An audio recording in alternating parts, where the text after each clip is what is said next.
वो गरीब व्यक्ति चूड़ी बेच के गुजारा करें, मुश्किल से उनका निर्वाह चल रहा था। और वो समझाओ उन सेठों की, धनी व्यक्तियों की पत्नियों को, लड़कियों को, तो उनका कैसे बात गले उतरे, बल्कि उल्टा वो चिढ़न लागी। कहते हैं तुलसी पिछले पाप से हरि चर्चा ना भावे, और जैसे जबर के बेगते भूख पैदा हो जावे। किसी का मलेरिया बुखार हो गया हो, उसको काजू किशमिश भी कड़वी लगे, सेब भी कड़वे लगे, रोटी भी कड़वी लगती है। वो रोटी सेब कड़वे नहीं है, उस बुखार ने उसके शरीर की, रोगी के शरीर की व्यवस्था बिगाड़ दी, जिसको मीठी वस्तु भी कड़वी लग रही है। इसी प्रकार पापग्रस्त प्राणी को परमात्मा की चर्चा सुहाया नहीं करती, भाया नहीं करती, अच्छी नहीं लगती, वो दुख मानता है। अब वो कहा करती थी कि तुम्हें तो खाने को दाने नहीं, और तुम बताओ हम तुम्हारे गुरुजी इतने सक्षम है, फलान है, चुप रहो, अपना काम करो। अब इस बात पर वो भी कई बार अपने आप में दुखी हो जाते थे कि सचमुच ये कह तो ये रहे हैं कि हमारे पास तो चौवन्नी नहीं, समय का पर आहार नहीं मिलता कई बार तो, लेकिन हमारे गुरुजी में कमी कती नहीं।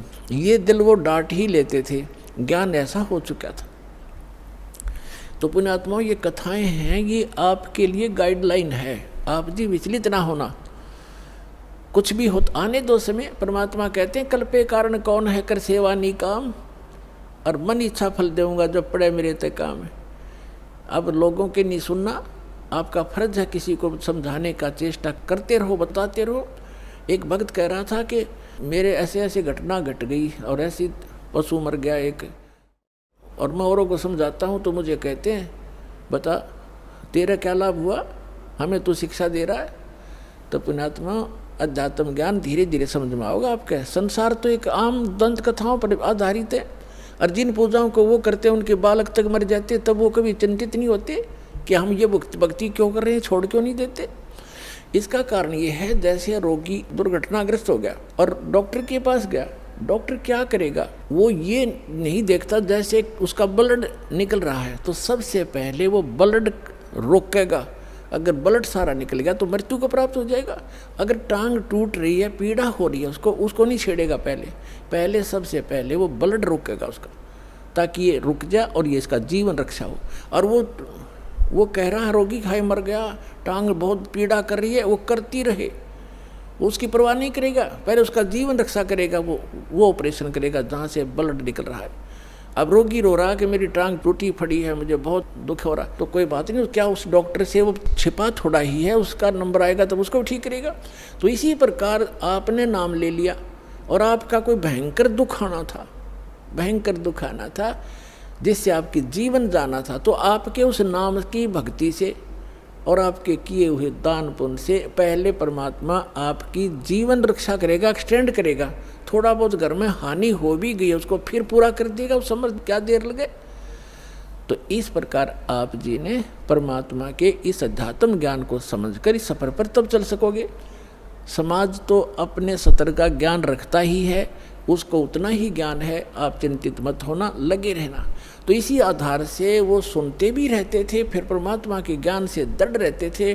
फिर भी कहीं ना कहीं जो एक बार नहीं 2 बार सुनाने से चिढ़ जाता था, उसको छोड़कर अन्यों को वो सुनाते थे, अपना काम जारी रखा। अब उधर से क्या हुआ, एक दिन अपने आंगन में बैठकर, गर्मियों का मौसम था, शाम के समय अपना बैठे थे तीनों, पिता पुत्र पत्नी उसकी।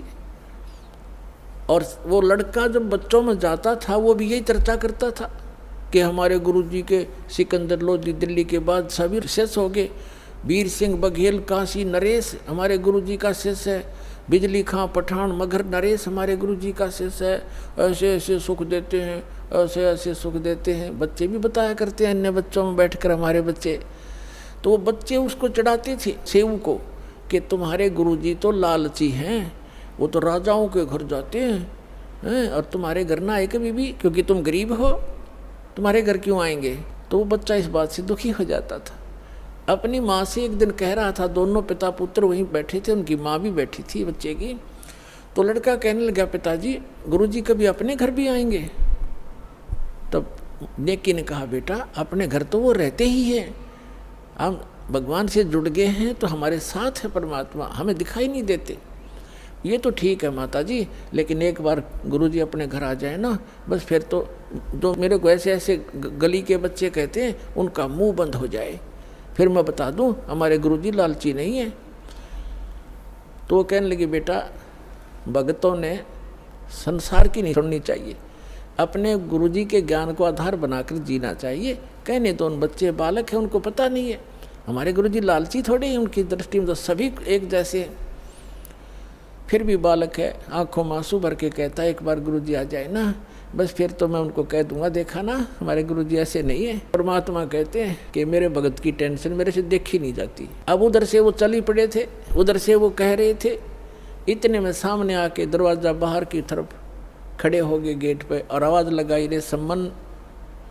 नेकी कहने लगी गुरुजी का आवाज़ नजर आती है। सम्मन कहने लगा गुरुजी कहाँ आएंगे इतनी दूर, उनके पास समय कहाँ है, लाखों से उनके कहाँ कहाँ जाएंगे, आपको वैसे धोखा लगा। इतने में फिर आवाज़ लगाई रे सम्मन है घर पे। नेकी कहने लगी आवाज़ तो गुरुजी की है। देखा बाहर के गेट के सामने, बाहर की एक वैसे थोड़ा सा गेट सा बना रखा था डंडा सा का लकड़ी का, तो देखा तीनों ने सचमुच भगवान खड़े हैं, 3 जने खड़े हैं, भाग्य आए नंगे पैरों और खड़े खड़े देख रहे हैं जैसे स्तब्ध हो गए हों। उनको विश्वास नहीं हो रहा हो कि हम क्या देख रहे हैं आज हमारे इस घर पे, गरीब के घर पे, और परमात्मा आगे। उनकी श्रद्धा थी नारी। तब कमाल ने कहा कि गुरुजी को ऐसे खड़ा रखोगे अंदर भी ले चलोगे, बहुत दूर से चल कर आए हैं। तब वो एकदम सपना सा टूटा, चरणों में दंडोत प्रणाम किया और बैठा दिए झोपड़ी में, थोड़े जैसे भी कपड़े थे फटे पुराने बिछाकर। अब सम्मन गुरुजी के उन भक्तों के पास बैठ गया, चर्चा चलते रहे। फिर कुछ देर के बाद पूछा भगवान खाने का सुनाओ, अभी खाओगे या कुछ ठहर के? तो परमात्मा ने कहा कि भाई भूख तो लगी है बच्चा, पैदल चल कर आए हैं, भूख लगी है, व्यवस्था कर लो। सम्मन अपनी पत्नी के पास पीछे झोंपड़ी में आया, बीच में आंगन था, पीछे रहने की एक झोंपड़ी थी। उसमें आकर कहा कि भोजन बनाओ गुरुजी के लिए, संतों के लिए। नेकी ने कहा कि आज हमारे घर पर 100 ग्राम भी आटा नहीं है। समन ने कहा कि ला तेरा ये चीर जो बहनें रखती हैं अलग से कपड़ा, वायल, चूंदड़ी, कहने लगी ला तेरा ये चीर दे दे कपड़ा, इसको गिरवे रखाऊंगा और कुछ आटा ले आता हूँ। तब उसने कहा नेकी ने कि मैं जहाँ मुझे मिलने की आशा थी उन घरों में मैं मांग आई और ये मैंने प्रार्थना भी कर दी उनसे कि मेरा ये कपड़ा एक ही है, इसको रख लो, कुछ आटा उधारा दे दो, फिर अपना चीर ले जाऊंगी और आटा दे जाऊंगी। तो उन्होंने कहा कि ये फटा हुआ है एक स्थान से, इस कारण से किसी ने इसके बदले में आटा भी नहीं दिया। अब कलेजा पकड़ कर बैठ गया सम्मन, हे भगवान पहली बार तो गुरुजी आए, मैं कैसा नीच हूँ, कैसा दुर्भाग्य हूँ। ज्ञान से पता ही उसको लग गया था कि जिसने पूर्व जन्म में पुण्य नहीं कर रखे तो दान नहीं कर रखा, दान करने वाले को ही धन मिला हुआ होता है। आज जो दान कर रहे हैं उनको आगे धन ही मिलता है। तो वो इस बात से बड़ा चिंतित था, मैं कितना नीच रहा हूँ, पिछले जन्म में दान किया नहीं, अब दान योग्य मेरे पास कुछ है नहीं, पिछले जन्म का ऐसा कर्महीन इंसान रहा हूँ मैं, आज मैं अपने गुरुजी को भोजन नहीं करा सकता, संतों भूखे जाएंगे मेरे द्वार से। आंखों में आंसू आ गए बुरी तरह। तब नेकी ने कहा कि आप ऐसा करो, चिंता मत करो, कोई यत्न बनाओ, आप रात्रि में चोरी कर लाना और गुरुजी से कह दो भगवान सुबह भोजन कराएंगे। अंतर्यामी सब जान जाते हैं। तो समन ने कहा कि सुबह कहाँ से लाएंगे, सुबह की कैसे कहूँ? नेकी ने कहा कि रात्रि में चोरी कर लाओ तुम। अब उसी समय सेऊ कहने लगे, अब लड़का रोज सुना करता माता पिता के मुख से बेटा भूखा रह जावे, पर चोरी नहीं करनी चाहिए। चोरी करने वाला व्यक्ति कभी भी सक्सेस नहीं होता, उसका नाश होया करता है, महाअपराधी व्यक्ति होता है। तो सेऊ कहने लगा कि माता गुरुजी रोज सत्संग में सुनाते हैं चोरी नहीं करनी चाहिए, और आज मैं आपके मुख से सुन रहा हूँ कि चोरी कर ले हम, इससे अच्छा तो हम मर जाएं वो अच्छा है, भूखे मर जाएंगे, गुरुजी से हाथ जोड़ लेंगे। तब नेकी ने कहा बेटा बात सुन पुत्र, तेरी बात बिल्कुल सही है, चोरी करने वाले का नाश होता ही होता है, विनाश होता है। लेकिन पुत्र, हमने इस नगरी में कुछ समय व्यतीत किया है और यहाँ का अन्न पानी हमने खा रखा है। ये बालक हैं नगरी वाले, जानबूझ कर आटा नहीं दे रहे। 2 किलो आटा, कोई 3 किलो आटा दुबर होता है, इतने बड़े अरे सेठ हैं ये सारे, पैसे वाले हैं। लेकिन आज ये क्या कह रहे हैं कि तुम रोज डींग मारा करते, बड़ाई करते थे, हमारे गुरुजी ये कर देते, हमारे गुरुजी ये कर देते। आज तुम्हारे गुरुजी पे घर भरवा लो, तुम मांगते क्यों फिरते हो, तुम्हारे घर भर देगा भगवान तुम्हारा। इस कारण से भी वो हमें कुछ भी सहयोग देने को तैयार नहीं बेटा। और जय परमात्मा यहाँ से निराहार चले गए, आग लग जाएगी इस नगरी में। अब तू सोच ले, या नगरी बचानी है या नहीं। तब सेव कहने लगा, माँ आप जो कहोगे वही करेंगे। और बेटा 3 शेर लाना चोरी करके, हम नहीं खाएंगे, गुरुजी बच्चों भगवानों को खिला देंगे, तो यह नगरी बसी रह जाएगी। इनमें अभिमान छा गया, पैसे का, धन का इनके अंदर अभिमान है जो इनको नाश कर देगा इनका। शाम को कह दिया भगवान सुबह वक्त से भोजन कराएंगे। वो समझ गए कि बेटा जल पिला दे, एक गिलास पी का, 1 गिलास जल, बैठ गए भजन पर। लेटने वाले लेट गए। 12:30 बजे से रात्रि के दोनों पिता पुत्र चोरी करने चले गए। पहले कच्ची मिट्टी के महल मकान होते थे, या छोटी ईंटें होती थी, बिल्कुल छोटी छोटी, तो कच्ची ईंटों का वो मकान था, उसमें सुराख कर लिया, ऐसा अंदर प्रवेश कर जा, ऐसे घिसट के। तो सम्मन ने कहा कि बेटा तू बाहर रहना, मैं अंदर जाता हूँ, और यदि लाला जी जाग जावे मैं आटा बांध के कपड़े में और बाहर फेंक दूंगा, तू लेके भाग जाना। तब सेऊ ने कहा पिताजी अंदर मैं जाऊंगा, और यदि लाला जी सेठ उठ गए, जाग गए, तो मुझे पकड़ भी लेंगे, तो मैं बालक करके मुझे माफ़ कर देगा राजा। और नहीं, ये राजा चोरों को माफ़ नहीं करता, फांसी देता है। और पिताजी आप तो बड़े हो, आपको क्षमा नहीं करेगा। तब सम्मन ने कहा बेटा अगर तेरे को फांसी दे दी तो मैं क्या करूँगा, जी कर, मेरा कहाँ ठिकाना होगा। तब सेव ने कहा नहीं पिताजी मेरी अर्ज मानो, और मैं फिर भी बालक हूँ, मुझे क्षमा हो जाएगी, मैं जाता हूँ। यूँ कहकर वो घुस गया। तब सम्मन ने कहा बेटा 3 शेर से ज़्यादा नहीं लाना। अब ज्यों ही उसने अंदाजा सा आटा निकाला, अपने फटे पुराने कपड़े में बांधा, चलने लगा, तो एक तराजू रखी थी तखड़ी, उस पर पैर रख गया, आवाज़ होगी जोर से, लाला उठ गए, और चोर चोर करके जो ही सेव निकलने की चेष्टा कर रहा था, उसका पैर पकड़कर घसीट लिया वापस, और उसने आटा बाहर फेंक दिया। पिताजी आप ले जाओ, मुझे बनिए ने पकड़ दिया। अब वो आटा लेकर भाग गया। उधर से लाला जी ने उसको बांध दिया रस्सी से, थांब के, खंबे के अंदर मकान के, और पूछा कौन है तू, किसका है। उसने सच्ची बता दी, मैं ऐसे सम्मन मनियार का लड़का हूँ, सेव मेरा नाम है। और कहा कि लाला जी इतना गुस्सा क्यों हो रहा, 3 शेर आटा लिया हमने, हमारे घर हमारे गुरुजी आए थे, उनको भोजन कराना अनिवार्य था, हमारे घर पर था नहीं, इतनी सी बात, हम चोर नहीं है। अच्छा तुम्हारे गुरुजी आए हैं, ठीक है, अब समझ गया मैं, वो चोरी कराने आते हैं, वो इसीलिए आते तुमसे चोरी कराते हैं, और बात बनाते हो बड़ी बड़ी। अब सेव ने सोचा या और बात बिगड़ गई, अब गुरुजी को और सजा दिवा होगा ये राजा से कहकर। अब व्यवस्था उधर से आटा लेकर पहुंचा। सम्मन उसकी नेकी ने पूछा कि बेटा कहाँ है, कि वो तो बनिए ने पकड़ लिया। अब नेकी के मन में कैसी प्रेरणा आई कि ये तो बात बिगड़ गई, लड़का पहचान में आवेगा और पुलिस वाले हमारे घर आएंगे, अभी आ लेंगे घंटे भीतर, और गुरुजी को पकड़ेंगे और कहेंगे कि ये कराता है चोरी, ये कभी चोरी नहीं करते थे, आज ये आया है तो इसने चोरी कराई है, और गुरुजी को दंडित करवाएगा सेठ। जैसे उनकी बुद्धि ने काम किया कि आप जाओ लड़के का सिर काट लो, किसी प्रकार बुला बुलू के, और बाहर सिर निकलवा लेना, और सेठ से कहना कि छोड़ना मत, रस्सा बांधे रख, 2 बात बतलानी है। और लड़के की शीश काट लिया, और फिर सेठ उसको घर नहीं रखेगा, वो अपनी जान बचाएगा, 302 के मुकदमे से बचेगा, और वो इसको कहीं और डालाएगा, फिर तुम 100 उठा लाना। अब नेकी लेके इतना बड़ा छुरा और चल पड़ा, और जाके कहा कि सेऊ बेटा 2 बात करनी, कल तो आप शायद मारे जाओगे बेटा, और हम 2 बात बताना चाहता हूँ तेरे कान में। तो सेऊ ने कहा लाला जी से कि सेठ जी मुझे कुछ 2 बात करनी मेरे पिताजी से, बाहर मेरा बाप खड़ा है, मुझे 2 बात कर लेने दे। वो कहने लगा नहीं नहीं, तू भागने की चेष्टा करता है कि नहीं, रस्सा ढीला कर दे पैर का, बांधे रख मजबूती से, इतना मैं शीश निकाल कर बात कर रहा हूँ। अब सेठ ने सोचा कि ज़्यादा चोरी तो कुछ की नहीं है, थोड़ा सा ढीला कर दिया, रस्सा थाम के बांधे रखा। तब सम्मन था, बाप का हाथ नहीं चला बेटे का सिर काटने, पीछे को हाथ करके और ऐसे स्तब्ध हो गया, ना हाथ आगे हो, काटने की हिम्मत नहीं पड़ रही थी। तब सेऊ ने कहा पिताजी बात सुन, यदि आप मेरे पिता हो, मैं आपका अंश हूँ, तो आज मेरी बात को मानना पड़ेगा, नहीं तो मैं आपका बेटा नहीं हूँ, किसी गैर की संतान हूँ।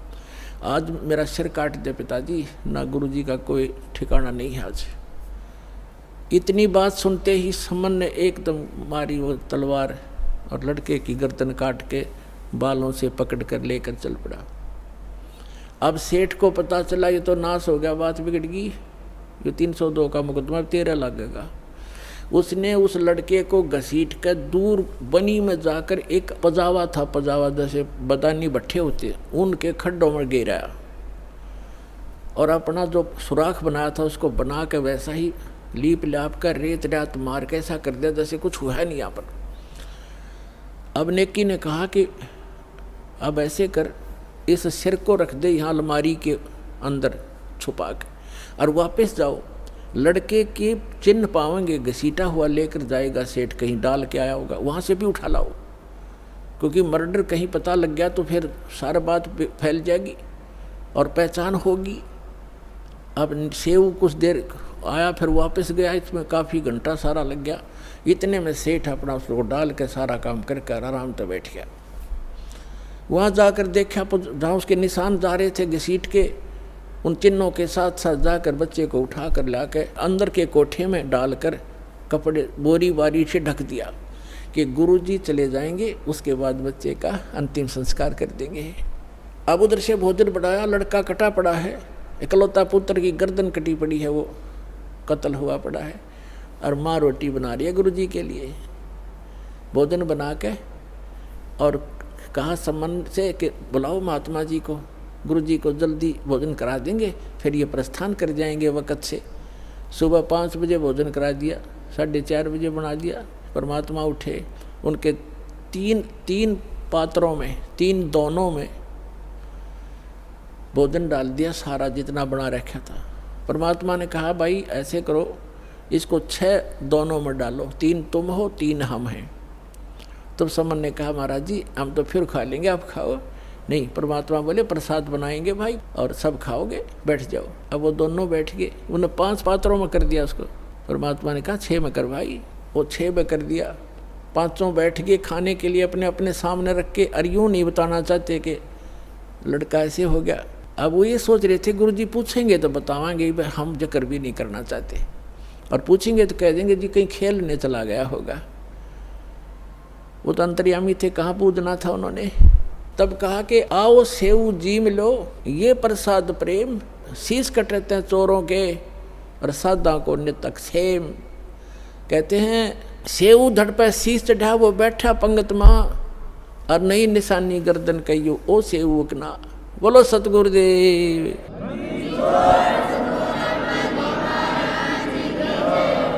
अब परमात्मा ने नु कहा था आओ सेऊ जी मिलो, ये प्रसाद प्रेम, और सिर कटते हैं चोरों के बेटा, संता के तो अक्षेम। संतों की तो शीश की रक्षा होती है।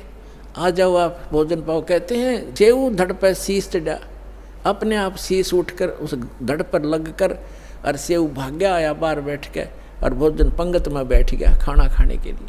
और माता पिता ने निशान देखा कि निशान भी नहीं गर्दन का कहीं कटे हुआ। अंदर उठ कर जाकर देखा वो शव नहीं, वो शीश नहीं, वहाँ रकत के कुछ धब्बे जरूर पड़े हैं।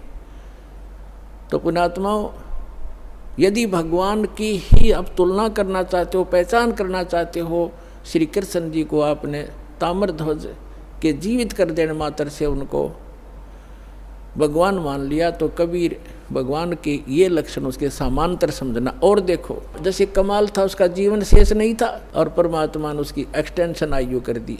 अब उस दिन कमाल के हृदय में धक धक हुई और चरण पकड़ दिए ने बोले भगवान। परमात्मा ने कहा सेवु तो कह रहा था ना मेरे जैसा कोई सेवक नहीं, तूने सेवक तो देखे नहीं थे बेटा। कमाल भी शतब्द हो गया, नु कहने लगा भगवान सचमुच मैं तो इनके चरणों की धूल भी नहीं था। तो बेटा एक से एक साधु भक्त होते हैं, अभिमान नहीं करना चाहिए। उसकी फड़क निकाली। अब फिर क्या किया, परमात्मा ने कहा बेटा तेरा अब देखना ठाठ हो जाएंगे समन। कहते हैं सत ना छोड़े सूरमा, सत छोड़े पतदा, और सत के बांधे लक्ष्मी फिर मिलेगी यार। आपने अपनी तो क्रिया को छोड़ना नहीं चाहिए। जैसे वो मजाक करते थे इसे तुम्हारे भगवान ने ये कर दे, लड़का जीवित किया और फिर सम्मन को इतना धन दे दिया परमात्मा ने, 1 नंबर का सेठ का है उसी जीवन में।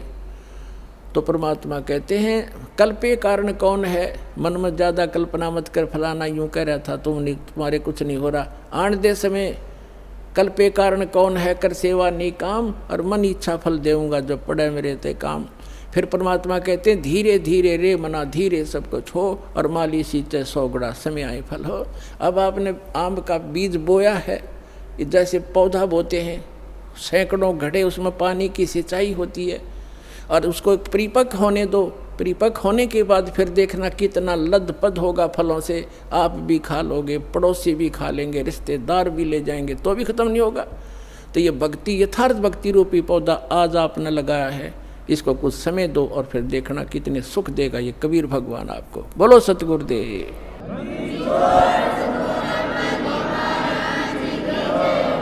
तो पुण्यात्मा इस सतभक्ति के करने से आपको यहाँ भी सहायता मिलेगी और उस स्थान पर चले जाओगे जहाँ कोई दुख नहीं।